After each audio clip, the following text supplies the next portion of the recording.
Hello everyone, this is Scott Hale. So in this video, I want to talk to you guys about a list of reasons why you shouldn't just jump to making a move from your job. And those some of these may sound very obvious, but that doesn't mean you should be looking for a new job just because this is happening. So number one, leadership change. So whenever there's a leadership change, and I'm going to put a disclaimer around this, unless there's no major disruption, you shouldn't just, that's not a good reason alone to start looking for a new job. Okay, I'll be more than happy to help you, and I do that, but I think it'll be selfish for me to say that yeah, let's go and let's start putting your resume together and start marketing you. I really think that, and this happens all the time with several organizations, that's the part of corporate America, right? Like things change. I mean, new leadership come we go through these changes all the time. And again, I'm prefacing it by saying that as long as there's no major disruption, you shouldn't be just jumping to move. Number two, if you're working with a bad boss, and that's the one that I absolutely cannot wrap my head around. I mean, unless the guy or the gal is making your life miserable, and I'm capitalizing miserable right now, you shouldn't, there's no reason why that should be the reason alone why you want to make a move. Because the truth is, if you have a bad boss here, you're going to have a bad boss. You may run into that boss or someone else, another bad boss somewhere else. So I think people skills are critical, and you have to do your best to really get on the same page with him or her, because that's a critical skill that you need to have anyway. And that applies to the co-workers, the bad teams, and kind of putting it all that in there. Number three, layoffs.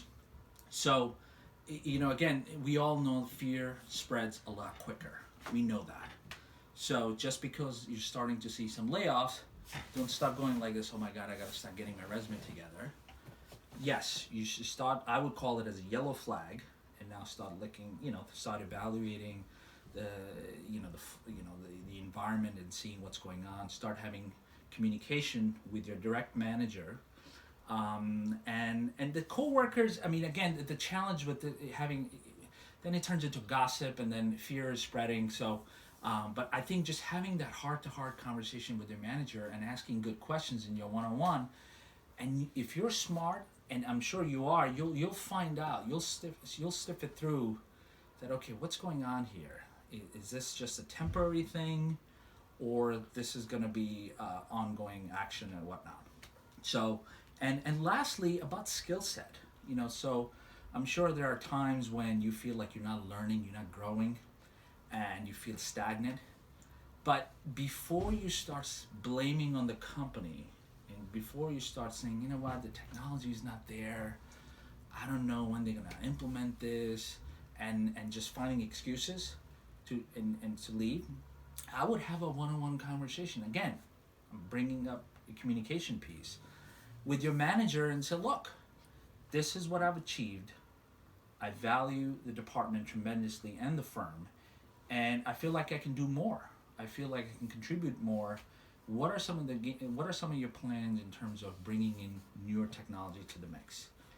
And see what he says. He may give you a timeline. I mean, he may say 6 months, where we're thinking about implementing something. We're having discussions in our executive leadership meetings. So sit tight. Things gonna get better.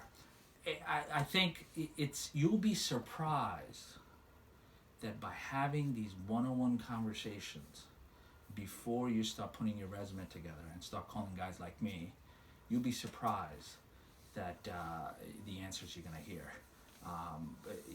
Leaving your job in fear and just from emotional reaction, because at the end of the day, if you really want to come up with reasons, you can come up with 20 reasons why you want to make a move.